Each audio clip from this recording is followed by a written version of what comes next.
안녕하세요. 선부중학교 2학년 학생 여러분, 현교쌤입니다. 이번 시간은 60강, 바로 탕평정치, 탕평책에 대해 공부할 시간입니다. 프린트는 66번 프린트고요. 교과서는 176에서 179페이지에 해당하는 부분입니다. 자, 여러분, 우리가 지난 시간 꽤 긴 시간에 걸쳐서 붕당 정치에 대해 공부했습니다. 그죠? 붕당이라고 하는 게 어떠한 과정과 배경을 통해 형성이 되었는가? 그러니까 붕당이 등장하게 된 배경, 그리고 그 붕당은 어떠한 성격을 가지고 있고 무엇을 중시하며 어떠한 원칙을 가지고 붕당 정치가 진행되었는가? 붕당의 성격도 공부했고요. 그리고 구체적으로 붕당이 어떤 식으로 갈라지고 그 어떤 식으로 붕당 정치가 진행되어 가는가 하면서 이제 뭐 예속 논쟁, 환국, 다양한 사건들 속에서 붕당 정치의 전개를 공부했습니다. 자, 그러면 우리 이번 시간부터는 탕평책에 대해 공부할 건데, 이게 여러분 지난 시간에 공부했던 이 붕당 정치에서 이어져 오는 거니까 우리 지난 시간 배운 내용을 좀 정리하면서 새로운 내용으로 들어가 보도록 하겠습니다. 자, 프린트 왼쪽에 보시면 여기 붕당 정치의 변질이라고 나오죠. 붕당 정치가 변질, 그러니까 맛이 갔다, 변했다라는 거예요. 어떻게 해서 변했느냐? 우리 생각을 해보면, 여러분, 이 원래 붕당 뜻이 뭐예요? 벗붕의 친구당자죠, 그죠? 마음 맞는 친구들끼리 무리를 만들었다, 당을 만들었다는 거예요. 그러니까 사림들이 훈구를 꺾고 나서 그 안에서 이제 다양한 붕당으로 나눠지는데, 이 붕당은 여러분 어떤 성격이 있었죠? 네, 바로 정치적 성격과 학문적 성격을 둘 다 가지고 있었죠. 그죠? 얘들은 원래 지방에서 공부하던 애들이니까 얘들에게는 정치적인 이념, 사상이 같느냐 이것도 중요하지만 더 중요한 거는 어떠한 학문적 성격을 가지고 있냐, 그러니까 어떠한 학문적 이념을 갖고 있냐도 되게 중요했어요. 왜? 선생님이 다르다. 그러니까 출신 서원이 다르다는 거는 선생님이 다르다는 거고, 선생님이 다르다는 거는 보고 배운 게 다르다는 거고, 보고 배운 게 다르다는 거는 문제를 인식하는 태도가 다르다는 거고, 문제를 인식하는 태도가 다르다면 당연히 그 문제에 대한 원인과 해결책을 진단하는 것도 다르겠죠. 그죠? 그러니까 이런 학문적 성격을 통해서 정치를 바라보는 게 붕당 정치였습니다. 그죠? 자, 이렇게 다양한 붕당들이 본인들의 그 학문적 이념에 따라서 다양한 해결책을 내놓고요. 그 다양한 붕당들이 낸 해결책들 중에서 국가의 정책으로 채택되는 건 어떤 거였죠? 네, 바로 그 양반 다수의 지지를 받는 그 붕당의 해결책이 국가의 정책으로 채택이 되죠. 이렇게 양반 다수의 의견, 이걸 우리가 뭐라 그래요? 공론이라고 하죠. 그죠? 그러니까 이 붕당 정치는 정치적 성격, 학문적 성격을 가지고 있다. 그리고 뭘 중시한다? 양반들 다수의 의견인 공론을 무척 중시한다라고 그랬어요. 그죠? 그리고 여러분들, 이 공론이라는 걸 형성하는 데 중요한 영향을 미치는 게 뭐야? 바로 삼사언관이었죠. 그죠? 그리고 이 삼사언관은 누가 임명해? 이조전랑. 그래서 초반에 가장 처음에 붕당이 갈라질 때 무슨 자리를 놓고 싸운다? 양반들 다수의 의견인 공론, 이 공론을 형성하는 데 지대한 영향을 미치는 삼사언관, 그 삼사언관을 임명할 수 있는 이조전랑, 이걸 가지고 싸운다고 했죠. 그죠? 거기다 이조전랑은 셀프 추천이 가능했잖아. 그지? 근데 얘들아, 이렇게 다양한 학문적, 정치적 생각을 가지고 마음 맞는 사람들끼리 다양한 당을 만들어요. 그죠? 근데 이 붕당 정치에 다양한 당들이 생기지만 원칙이 있었죠. 뭘 지킨다? 바로 무슨 원칙? 네, 여기 씁시다. 공존의 원칙이에요.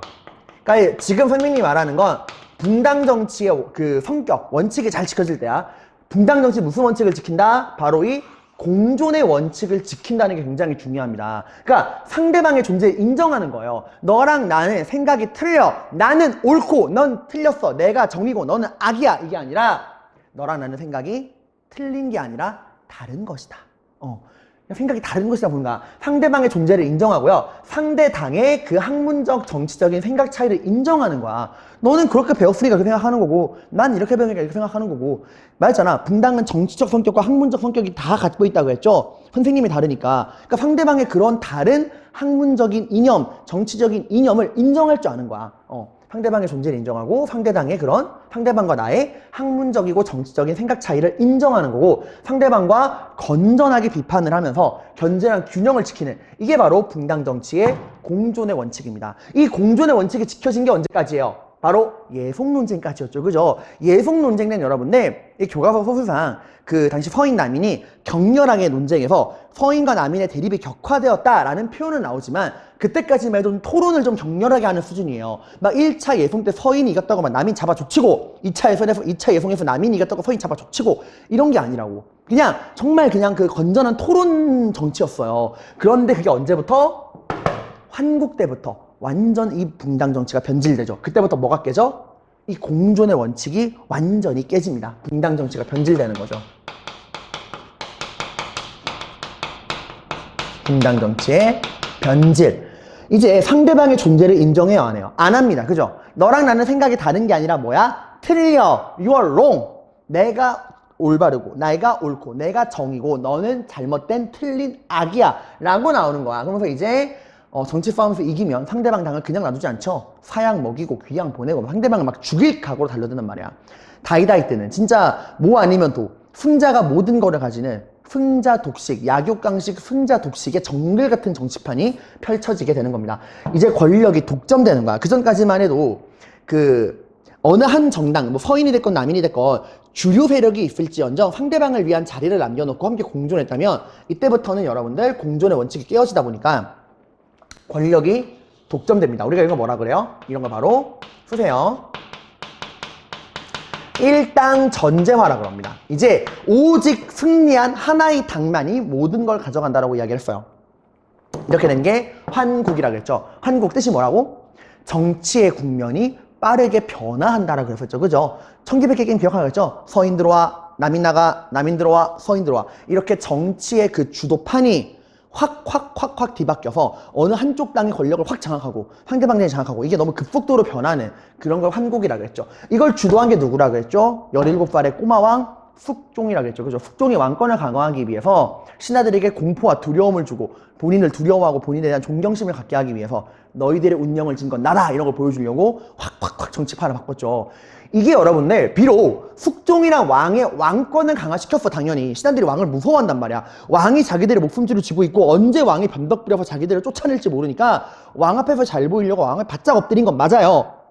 비록 왕권은 강화됐지만 이 붕당들 사이에서 이제 완전 건널 수 없는 엄청난 감정의 그 골이 깊어지는 거야. 그래서 더 이상 공존의 원칙이 지켜지지 않는다라고 했죠. 근데 여러분 이런 한국, 그러니까 붕당 정치가 변질돼서 공존의 원칙이 깨지고 일당 전제가 진행되는 이러한 정치의 변화는 표면적인 이유는 한국입니다.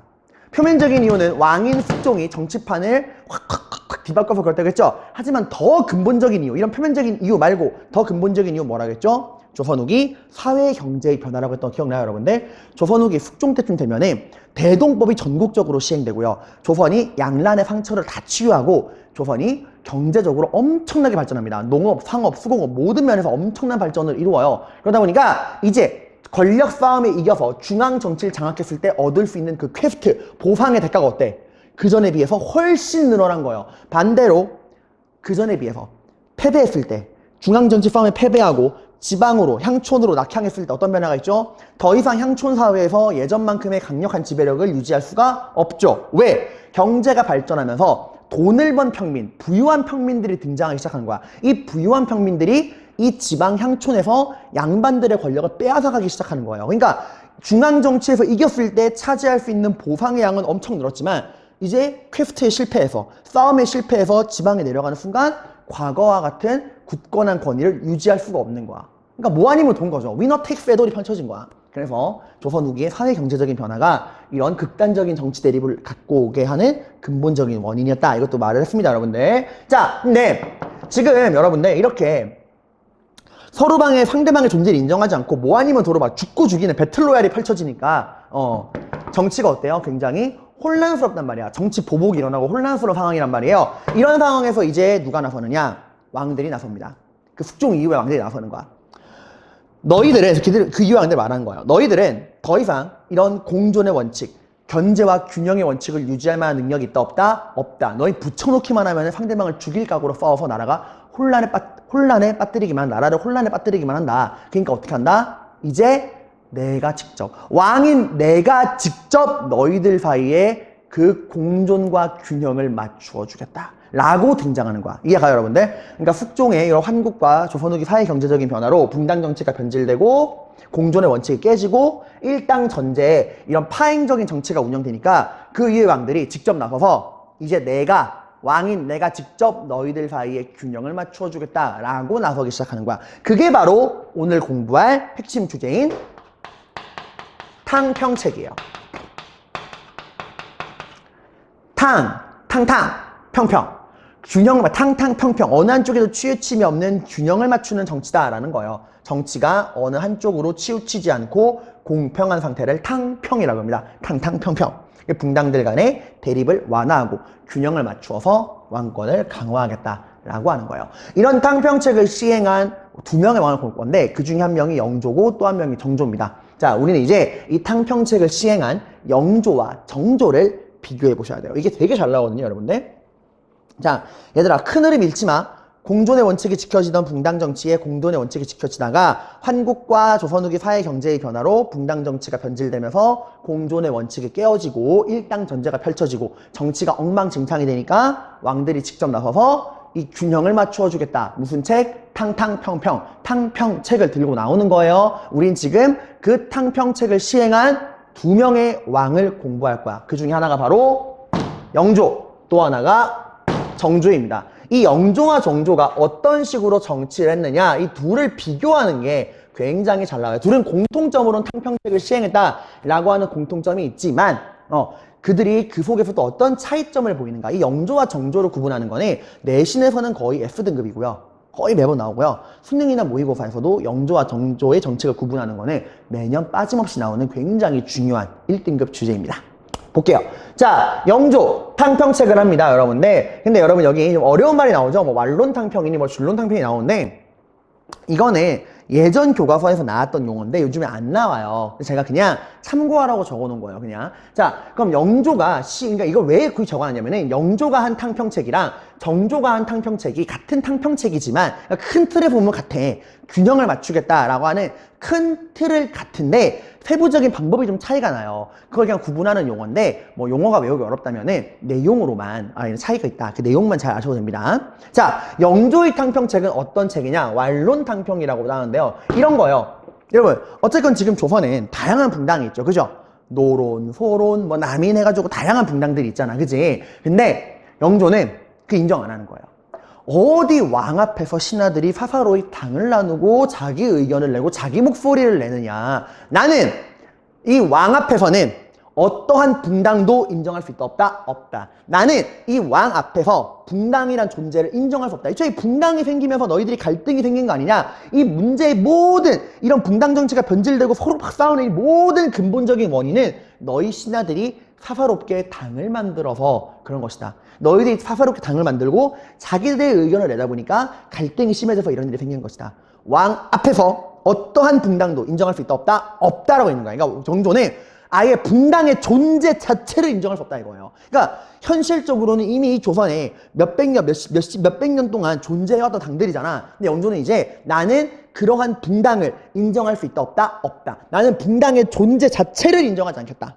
라고 딱 이야기를 하는 거예요. 그리고 봐봐, 붕당은 인정하지 않는다. 나의 이러한 생각, 왕 앞에서는 어떠한 붕당도 존재할 수 없다 라고 하는 나의 이러한 생각에 동의하는 사람들로만, 나는 그런 사람들과만 정치를 하겠다 라고 선언한 거예요. 그래서 영조의 이러한 생각, 왕 앞에서는 어떠한 붕당도 인정할 수 없다. 지금 뭐 붕당이 존재하건 뭐건 아예 붕당의 존재 자체를 부정하겠다, 붕당의 존재 인정하지 않겠다 라고 하는 이 생각에 동의하는 사람들, 걔들을 뭐라 부르냐? 탕평파라 불러요. 나는 영조는 이러한 탕평파들하고만 나라를 이끌어가겠다. 그러니까 붕당의 존재를 인정하지 않는 사람들과만 정치를 하겠다라고 하는 게 완론탕평입니다. 이해가요, 여러분들? 자, 그러면 이러한 영조는 이런 탕평파들과 어떤 식으로 정치를 했느냐? 영조는 되게 여러분들 본인의 이런 의지를 온 나라 사람들이 알기를 원했어요. 그래서 뭘 만드냐? 여기 뭐라고 적었죠, 여러분들? 탕평비. 거기 프린트 왼쪽 아래에도 이 탕평비라고 하는 사진 나오죠. 화면에 띄워드릴게요. 탕평비. 이게 여러분 어디에 있는 거냐면 성균관에 있는 거야. 성균관이 뭐 하는데요? 조선 최고의 학문 연구기관이죠. 그죠? 국립대학이잖아. 그지? 여기서 이제 공부한 인재들이 뭐가 되는 거야? 과거 시험 봐서 나라의 인재들이 된단 말이야. 오늘날로 치면 거의 서울대 이상이란 말이에요. 이런 나라의 최고의 인재들이 공부하는 이 학교 앞에다가 탕평비를 세우는 거야. 이 말은 뭐야? 학생들에게 미리 말하는 거죠. 나는 어떠한 당도 인정하지 않는다 라는 의지를 표명한 겁니다. 그러니까 탕평에 대한 의지를 알리려고 성균관 앞에 지은 건데, 거기 보시면 여러분들 탕평, 여기 화면에 나와 있는 탕평비, 여기 뭐라고 적혀 있냐면은 두루 사랑하고 편당하지 않는 것, 그러니까 당을 막 나누지 않는 것은 군자의 마음이요, 편당하고 두루 사랑하지 않는 건 소인의 사사로운 마음이다 라고 하는 거. 이런 글이 담겨 있다고 해요. 애초에 탕평이라는 것 자체가 어느 한쪽에 치우치지 않는 긍정적인 상태를 말하는 게 탕평이거든요. 그러니까 나는 이러한 탕평의 정신으로 정치를 할 것이고, 너희들이 이제 학교를 졸업하고 이 나라를 위한 관리가 될 거면 이 탕평의 정신을 따라야만 관리가 돼서 나라를 이끌어갈 수 있다 라고 하는 걸 학생들에게 보여주는 겁니다. 약간 오늘날로 치면은 공무원 시험을 준비하는 노량진 한복판에다가 이러한 원칙을 지켜야지만 공무원이 될 수 있습니다. 뭐 이런 식으로 이제 해놨다고 보시면 돼요. 자, 그리고 여러분들 봐봐. 여러분 중요한 거 하나. 누누이 강조하지만 여러분, 영조는 뭐의 존재를 인정하지 않아요? 붕당의 존재 자체를 인정하지 않겠다라고 하는 거죠. 그죠? 자, 그럼 어떻게 해야 돼? 이미 현실에선 붕당이 존재하고 있잖아, 지금. 그지? 다양한 몇백 년 동안 내려온 그 뿌리 깊은 당들이 있단 말이야. 근데 걔들의 존재를 인정하지 않으려고 그래. 그러니까 붕당을 완전히 근본적으로 해체시켜야겠죠. 그죠? 어떻게 해야 될까? 여러분 봐봐. 우리 생각을 떠올려봐요. 배웠던 내용. 붕당, 벗붕무리당. 친한 친구들에게 당을 맞는다. 뭘 중시한다? 공론을 중시한다고 배웠죠. 그죠? 여러분들. 자, 그 공론이 어떻게 형성이 되죠, 여러분들? 중앙 양반들, 사림들의 공론을 형성하는데 지대한 영향을 미치는 게 바로 뭐죠? 언론기구인 3사죠.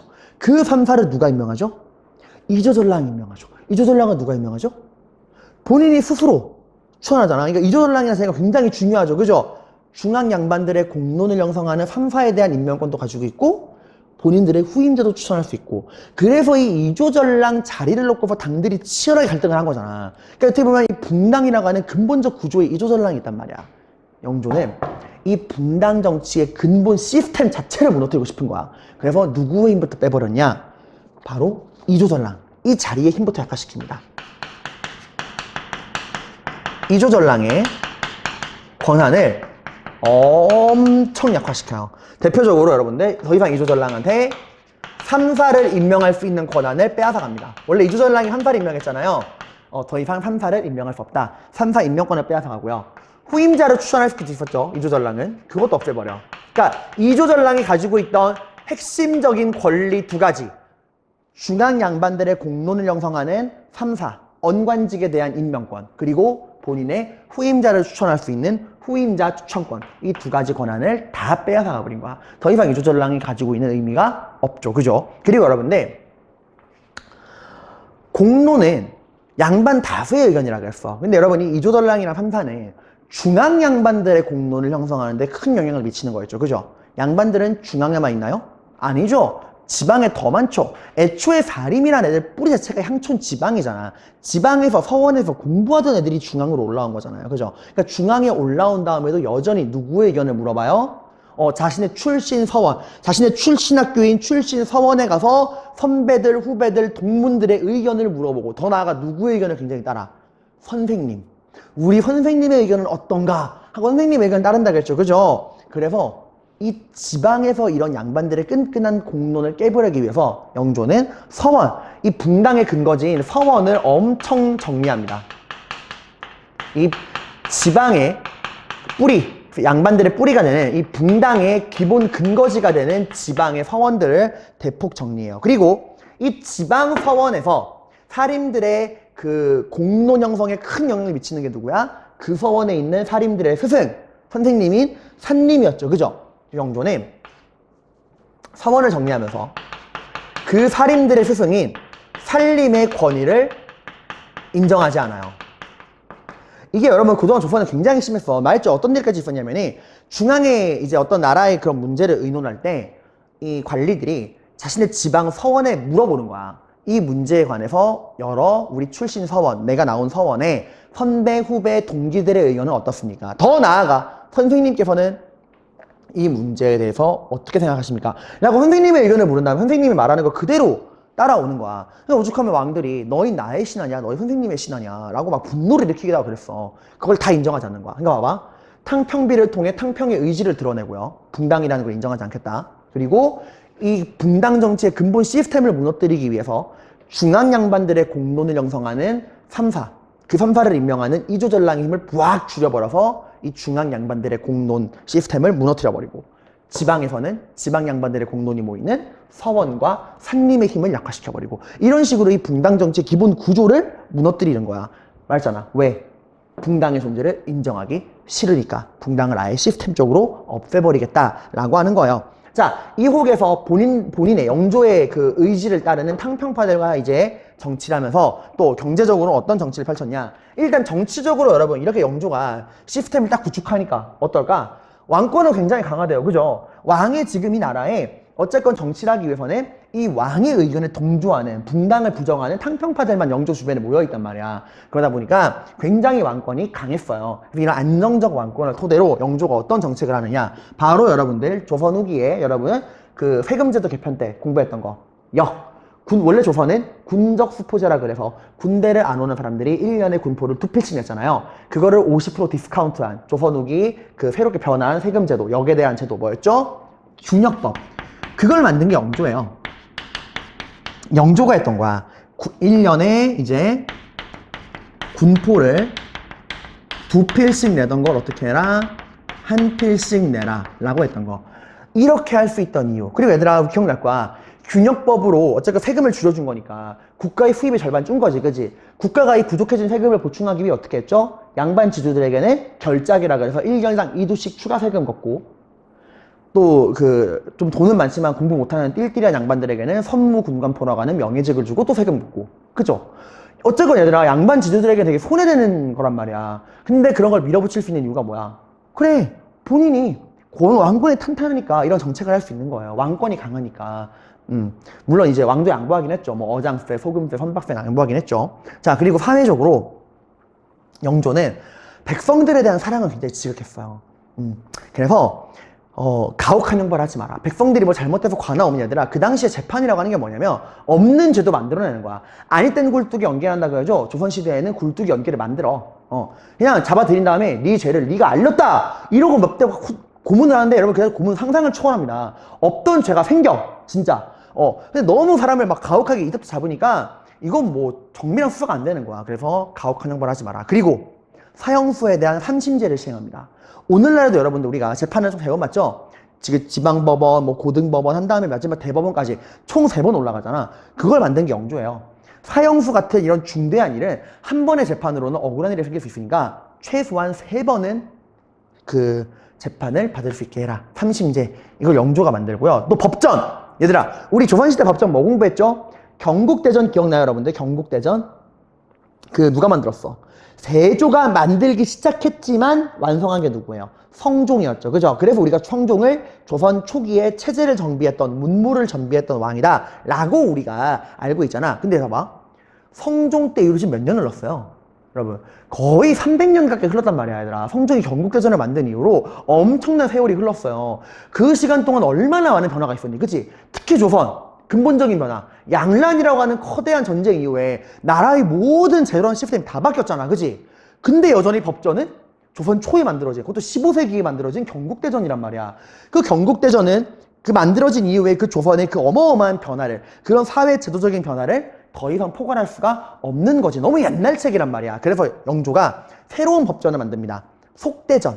그러니까 경국대전 이후에 변화된 여러 가지 그런 사회의 정치 제도적인 거를 정비해서 새로운 법전을 만든 거예요. 이게 바로 속대전입니다. 그 경국대전 이후에 변화한 사회를 다 반영을 한 거죠. 근데 여러분 이렇게만 보시면 와, 영조 진짜 멋있는 왕이다, 대단한 왕이라고 할 수 있죠. 여러분 영조는 정치적으로는 정말 훌륭한 왕이야. 그리고 그 개인적으로 봐도 되게 대단해요. 영조가 조선에서 가장 오래 산 왕이거든요. 평균 수명이 50살도 안 되던 시대에 영조가 80살이 넘게 살았어.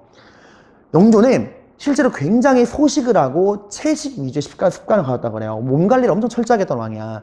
근데 이런 영조, 정치적으로도 훌륭한 왕, 개인적으로 정말 몸 관리 잘했던 왕이지만 아버지로서는 정말 최악의 아버지였어요. 최악의 아버지. 자식을 죽여요. 여러분 이게 참 갑자기 뭐야 이 소리가 있죠 여러분들. 영조가 여러분들 그 나이가 40 넘을 때까지 아들이 없었다? 그 너무 걱정되는 거야. 그 당시 평균 수명이 50살이야. 영조도 본인이 80살까지 살 거를 예상 못 하겠죠. 그죠? 자기 운명 어떻게 알아? 당장 내일 죽을지 오늘 죽을지 어떻게 알아, 사람이. 신도 아니고. 그래가지고 어떡하지? 내가 40 넘었는데 나도 이제 조만간 세상을 뜰 것 같은데 맨날 아들이 없지 했는데 42살에 드디어 아들을 낳은 거야. 그게 바로 사도세자입니다. 얼마나 이뻤겠어 얘들아. 영조는 이 늙음하게 낳은 아들이 너무 이쁜 거야. 태어난 지 3개월, 그러니까 딱 첫 돌 지나자마자 바로 세자로 임명해요. 조선 500년 역사상 이렇게 빨리 세자가 된 건 없어. 광해군이랑 비교되지 않아요? 광해군은 전쟁 나니까 아버지가 세자로 임명했는데 17살에. 사도세자는 영조의 그 늙음하게 하던 막둥이 사도세자는 첫 돌 지나자마자 최연소 세자가 돼. 그 영조가 사도세자 얼마나 이뻐했냐면 여러분 세자도 공부하잖아. 사도세자가 공부할 교재를 본인이 직접 만들어요. 아들이 볼 교재를 밤을 새워서 만들어. 그 정도로 아들에 대한 사랑이 컸는데 여러분 사랑이 큰 만큼 기대도 엄청 컸어요. 내 아들만큼은 정말 완벽한 왕이 돼야 한다. 왜냐면 여러분 영조는 우리 저번 시간에 그 숙종 배웠죠. 숙종. 이게 여자 좋아하던 왕. 장희빈, 인왕 사이에서 나쁜 남자였잖아. 근데 여러분 영조는 장희빈의 아들이 아닙니다. 장희빈의 아들은 경종이라 그래서 금방 죽어요. 영조는 이제 숙종이 말년에 무술이라 그런 게 뭐냐면 그 왕의 세승을 떠다주는 진짜 그 궁궐의 천하 하녀 하녀 같은 궁녀를 말해요. 근데 하루는 숙종이 자기한테 세승을 떠다주는 무술이를 보더니 반한 거야. 오 이래가지고 이제 둘이 러브러브해서 낳은 아들이 영조예요. 그러니까 영조는 엄마가 후궁도 아니야. 진짜 천한 무술이 궁녀의 자식이었어요. 근데 이제 장희빈의 아들인 그러니까 숙종이 죽고서 그 장희빈의 아들, 숙종과 장희빈의 사이에서 낳았던 경종이 왕이 됐는데 경종이 몸이 되게 안 좋아서 금방 죽어. 그 다음에 이제 왕이 됐던 게 영조예요. 어떤 말인지 이해가 얘들아? 경종의 배다른 동생이란 말이야. 근데 영조는 컴플렉스가 있어요. 무술이의 아들. 천한 무술이의 아들이라고 하는 꼬리표가 따라다녔고 또 여러분들 잠깐만 이거 봐봐. 알지? 숙종이 여러분들 그 장희빈 이거 안 적어도 돼. 사이에서 나왔던 게 경종이고 숙종이 그 무술이 이름이 뭐냐면 동이에요. 동이. 드라마 동이 있죠? 거기 나온 동이야. 이 무술이 사이에서 나온 게 영조예요. 근데 이제 경종이 일찍 죽었다 그랬잖아. 근데 이게 참 미스테리한 게 경종이 죽기 전에 마지막으로 먹은 게 뭐냐면 배다른 동생인 영조가 올려준 간식이야. 그걸 먹고 경종이 죽은 거예요. 그래서 영조는 실제 반란도 일어나. 이인좌인안이라고. 뭐냐면 영조는 경종을 독살했다 이거야. 자기 형을 독살해서 왕이 된 사람이다. 거기다 천한 무술이의 아들이다. 이런 식으로 영조는 되게 공격을 많이 받았어 젊을 때. 그래서 영조는 내 아들만큼은 어떠한 흠도 없는 완벽한 왕이 돼야 한다 생각해서 기대가 너무 크니까 사도세자를 여러분들 4살 때부터 갈궜다 그래. 사도세자도 엄청 똑똑해요. 어릴 때 돌 지나고 3살인가에 천자문을 떼기 시작해. 항상에 가요 여러분들. 3살 때 선생님은 한자 선생님 대학교 가서 한자 1부터 10까지 쓸 줄 모르고 막 그랬거든. 선생님은 그 시대로 치면 바보죠. 근데 그 3살 때 천자문을 떼기 시작했던 사도세자인데 영조, 아들에 대한 기대치랑 바라는 게 너무 높은 거야. 알죠? 부모의 과도한 관심. 사도세자가 스트레스 너무 받는 거야. 조금 이 정도면 정말 충분히 잘하는 건데도 영조는 더 해라. 왜 이만큼 못하냐. 더 해라. 막 넌 완벽한 왕이 돼야 돼. 이러고 하니까 사도세자도 아버지가 너무 정신지안에 얽히는 거고 상회가 너무 엄청 쪼는 거예요. 오죽하면 신하들이 말려. 영조한테. 세자저하 그만 좀 갈구시라고.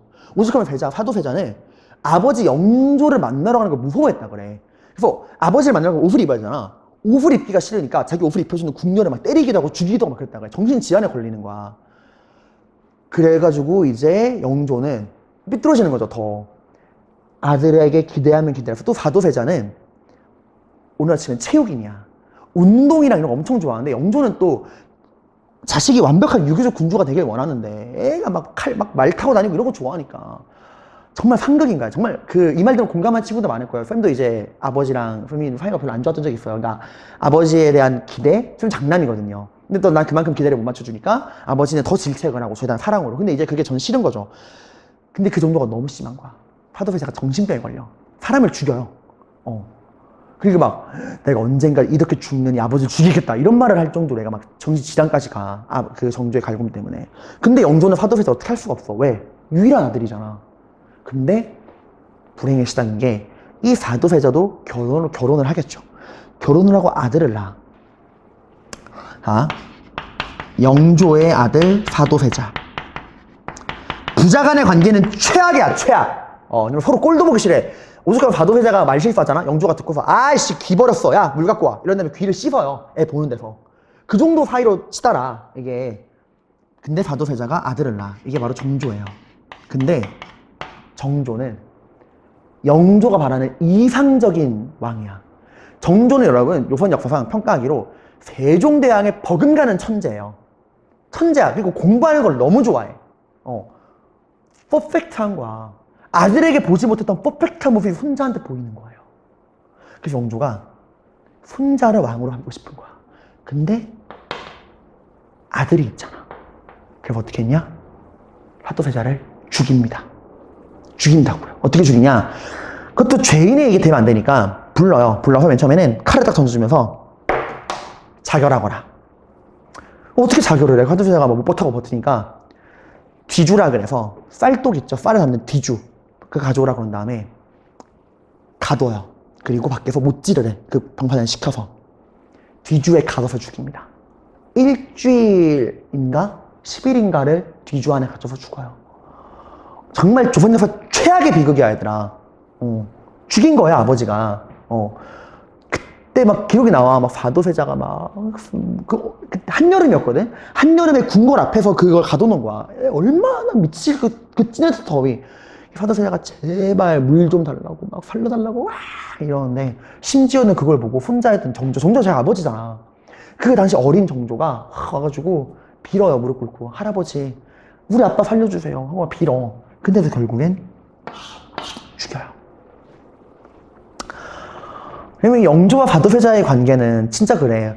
처음에는 그렇게 이뻐했던 아들인데 그 아버지의 삐뚤어진 너무나 엇나간 과도한 관심과 집착과 기대, 그리고 그게 부담스러워서 점점 아버지를 멀리하게 되는 아들, 또 거기를 아들의 모습에 실망하는 아버지.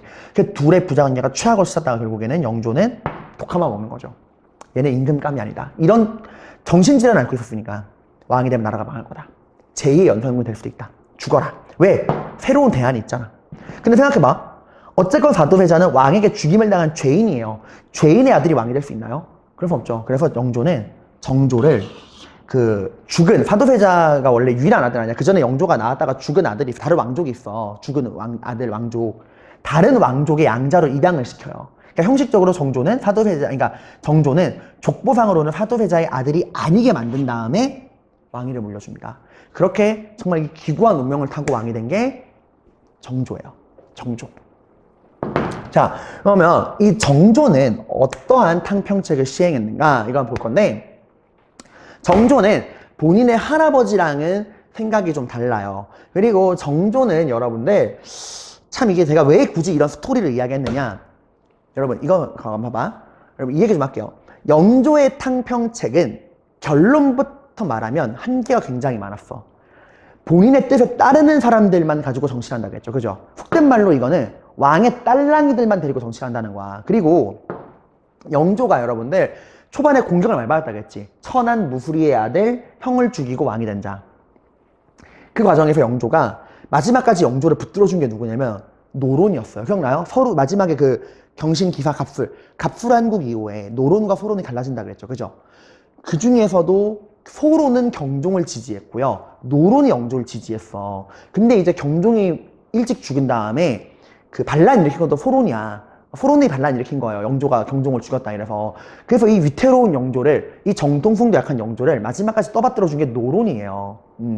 근데 이제 영조는 노론들만의 왕이 되기 싫으니까 이런 탕평책을 시행을 한 건데, 결국에 마지막에 남은 건 노론밖에 없어. 이런 영조의 이런 탕평책에 동의하고 탕평파라는 이름 아래 영조가 남은 거는 나중에 뚜껑을 딱 열어보니까 결국 노론인 거야. 그 이름은 탕평책이지만 좀 냉정히 말하면 그 노론 안에서도 영조랑 좀 더 친한 사람들이 탕평파가 돼서 나라를 이끌어간 거예요. 특히 사도세자가 죽은 것 중에 큰 이유 중에 하나는, 사도세자는 완전 바보가 아니야. 똑똑했던 사람이란 말이야. 근데 사도세자는 이게 마음에 안 드는 거야. 이 노론이 영조를 끼고 도는 게 마음에 안 들었던 거예요. 그래서 나는 노론의 임금이 되지 않겠다. 그래서 사도세자는 누구랑 손을 잡냐면은 소론 세력들을 막 끌어들여. 노론을 견제하기 위해. 마치 성종이 훈구를 견제하려고 사림을 끌어들였듯이 사도세자는 노론을 견제하려고 소론을 끌어들여요. 이것도 노론들이 마음에 안 든 거야. 그래서 실제로 영조가 사도세자랑 사이가 안 좋아진 거는 노론 신하들이 이간질한 것도 커요. 근데 그 사도세자의 아들인 정조가 왕이 됐잖아. 누가 긴장할까? 영조를 끼고 돌던 영조의 친위파이자 사도세자가 죽을 당시에 영조의 그런 결정을 지지했던 노론들. 걔들은 긴장하는 거야. 이 새끼 이거 아버지 복수한다고 날뛰면 어떡하지? 심지어 정조는 아버지에 대한 효심이 지극했던 왕이야. 정조가 그래서 여러분들 왕이 될 때 즉위식에 뭐라고 했냐면 나는 사도세자의 아들이다 라고 하는 게 즉위식 선언이었어요. 노론들이 긴장을 한 거지 이때. 그래서 실제로 정조 때 반란도 많이 일어나고 했어요. 막 수안에 실제로 궁궐 안에 자객이 들어오기도 해요. 왕이 되고 나서도. 정조는 그러한 불안정한 상황에서 어떤 식의 탕평책을 운영했느냐. 할아버지처럼 하면은 안 된다. 나는 진정한 탕평책을 하겠다. 할아버지의 탕평책이 실패한 거. 결국 탕평파를 중심으로 붕당의 존재를 인정하지 않겠다. 탕평파, 붕당, 왕 앞에 어떠한 붕당의 존재를 인정하지 않겠다. 그 붕당의 존재를 인정하지 않는 나의 의견을 따르는 탕평파랑만 정치하겠다. 근데 결국 뚜껑 까고 보니까 노론들밖에 없었잖아. 왕의 친위 세력이. 그게 결국에 이렇게 나라를 이상하게 만든 거잖아요. 그래서 정조 말합니다. 붕당의 존재를 부정할 수는 없다. 이미 붕당이라고 하는 거는 몇 선조 때부터 이어져 몇백 년 동안 뿌리를 갖고 내려온 거다. 동인, 서인, 남인, 북인, 노론, 소론 몇백 년 동안 내려온 것이다. 그러니까 그 붕당이 이미 이 사회에 뿌리를 깊숙이 박아놓은 그 붕당의 존재 자체를 부정하는 건 문제가 많다. 나는 붕당의 존재는 인정하겠다. 너희 붕당들, 너희들이 배운 대로, 너희들이 생각하는 대로, 너희들이 옳다고 생각하는 대로 다양한 의견을 내라. 너희들의 그 다양한 학문적, 정치적 이념에 따라서 다양한 의견을 마음껏 펼쳐보아라. 왕인 내가 가운데서 심판자가 되어서 너희 다양한 붕당들이 내는 의견 중에서 올바르다고 생각되는 의견, 옳다 생각되는 의견을 내가 공평한 심판자 입장에서 가려주겠다. 나는 너희 다양한 붕당들을 차별하지 않겠다. 네가 노론이건 소론이건 남인이건 북인이건 동인이건 서인이건 아무것도 신경 쓰지 않겠다. 나는 오직 너희들의 의견 중에서 이 나라에 도움되는 올바른 의견들만 철저하게 이 중립적인 공평한 입장에서 내가 가려 뽑겠다. 라고 하는 게 바로 정조의 탕평책입니다. 기존의 붕당의 존재를 인정하고요. 붕당들에게 마음껏 의견을 펼치라고 하고 왕인 내가 옳고 그름을 분별하겠다는 거야. 이게 바로 줄론 탕평이에요. 그러니까 영조의 탕평책이랑 완전 다르죠. 애초에 그 붕당이 존재하는 붕당의 존재를 부정하고 인정하지 않고서 붕당의 아예 그 존재에서 인정하지 않고서 그러한 생각에 동의하는 사람들만 탕평파로 임명해서 정치를 했던 영조랑 정조는 다 인정하겠다. 마음대로 의견 펼쳐. 그 중에서 내가 옳은 것만 공평하게 골라 쓰겠다라고 하는 거예요. 자, 여러분, 원래 이제 이어서 정조의 정책에 대해서 공부해 보려고 했는데요. 그럼 이제 시간이 너무 길어질 것 같아서 여기서 한 템포 끊고 가보도록 하겠습니다. 자, 우리 이번 시간에 배운 내용을 간단하게 한번 정리해 볼게요, 여러분들. 붕당 정치의 변질. 자, 여러분, 붕당 정치라고 하는 건 초반에 어떠한 원칙을 지키면서 전개가 되었죠? 바로 공존의 원칙을 지키면서 전개가 됐죠. 그죠? 이 붕당이라고 하는 건 정치적인 성격과 학문적 성격을 동시에 지니고 있는 거예요. 그죠? 그러다 보니까 다양한 정당들이 본인들의 그런 정치적 학문적인 이념을 가지고 이제 존재한단 말이에요. 그러면서 이 붕당들 사이에서는 너와 나의 생각은 뭐다? 틀린 게 아니라 다른 것이다 하면서 상대방의 존재를 인정했죠. 그죠? 그러니까 상대방의 존재를 인정한다는 말은 우리 당과 상대방 당이 정치적이고 학문적인 생각이 다를 수 있다 라고 하는 사실을 인정하는 거예요. 그러니까 상대 당과의 학문적 정치적인 생각 차이를 인정한다는 겁니다. 그 인정해 주는 거야. 그러니까 상대방과의 차이를 인정하니까 상대방과 충분히 의견을 나눌 수가 있는 거예요. 건전한 비판과 견제와 균형이 이루어지던 그런 공존의 정치, 상대방과 나와의 학문적 정치적 생각 차이를 인정하는 건강한 비판과 견제가 이루어지던 정치, 그게 바로 공존의 원칙이 살아있던 붕당 정치예요. 이 공존의 원칙이 지켜지던 게 언제까지였죠? 바로 예속 논쟁까지였죠. 그죠? 근데 이런 붕당 정치가 변질됩니다. 뭐가 계기가 되었죠? 바로 숙종이 시행했던 환국. 공존의 원칙을 무너뜨리고 오직 하나의 정당에게 모든 걸 몰아주고 또 그러한 하나의 정당이 주도하는 정치 국면도 수시로 휙휙휙 바뀌었죠. 그죠? 무려 3번이나 정치의 국면이 바뀌어요. 그러는 과정에서 붕당 정치가 완전히 변질됩니다. 더 이상 뭐가 지켜질 수 없죠? 공존의 미덕이라는 게 지켜질 수 없어. 언제 권력을 뺏길지 모르니까. 권력을 차지했을 때 상대방을 밟아놔야만 하니까 상대방의 존재를 완전히 부정합니다. 그러면서 철저하게 자신의 당만의 이익을 추구하게 되고요. 권력을 하나의 당이 다 독점하게 돼요. 바로 이런 거 뭐라 그래요? 일당전제화. 즉 공존의 원칙이 무너지고 붕당 정치가 변질되면서 하나의 당이 모든 걸 독점하는 일당전제가 시행되는 겁니다. 공존이라는 게 사라지는 거예요. 어때요? 정치가 굉장히 엉망으로 파행적으로 운영이 되고 있죠. 그죠? 그래서 숙종 이후의 왕들이 뭐라고 하느냐? 더 이상 이런 일당전제, 공존의 원칙이 무너진 이런 붕당 정치의 변질을 두고 볼 수 있다 없다? 없다. 다시 공존의 원칙, 그 균형을 회복하겠다. 근데 더 이상 붕당들은 스스로의 그런 공존과 균형을 회복할 만한 능력이 있다 없다? 없다. 이미 서로 간에 피해를 너무 많이 봤잖아. 그지? 서로 간에 증오와 대립만 남아있단 말이야. 그러니까 누가 나서겠다? 우리 왕들이 직접 너희들 사이의 견제와 균형을 회복해주겠다. 탕탕 평평. 어느 한쪽으로도 치우치지 않는 공평한 정치를 하겠다. 우리가 나서서 붕당 간의 대립을 완화하겠다. 탕평책을 왕들이 들고 나옵니다. 이 탕평책을 들고 나온 왕이 두 명이었죠. 바로 누구랑 누구? 영조와 정조입니다. 이 둘을 비교하는 게 굉장히 중요합니다. 자, 영조는 어떤 탕평책을 시행했죠? 완론탕평. 내용이 뭐야? 영어가 중요한 게 아니라 그랬죠. 내용. 영조의 탕평책의 가장 중요한 특징은 뭐를 인정하지 않는다는 거? 붕당의 존재를 인정하지 않는다는 거야. 이미 이 나라에 존재하고 있는 그 다양한 붕당들을 아예 인정하지 않는 거야. 왕 앞에 어떠한 붕당도 존재할 수 없다. 나는 붕당의 존재를 인정하지 않겠다. 붕당을 부정합니다. 이러한 영조의 생각에 동의하는 탕평파들만 데리고 정치를 하는 게 영조의 탕평책이에요. 그리고 영조는 이를 위해 어떤 정책을 시행하죠? 본인의 이런 탕평의 그 정신을 담은 탕평비를 성균관 앞에다가 설치합니다. 예비 공무원들에게 이제 경고를 날린 거죠. 그리고 붕당을 부정한다는 거는 붕당 정치를 시스템적으로 박살내겠다는 거야. 그래서 이 붕당에서 굉장히 중요한 자리가 이조전랑이었죠. 그죠? 3사를 임명하고 후임을 추천할 수 있는 이 이조전랑의 권한을 약화시킵니다.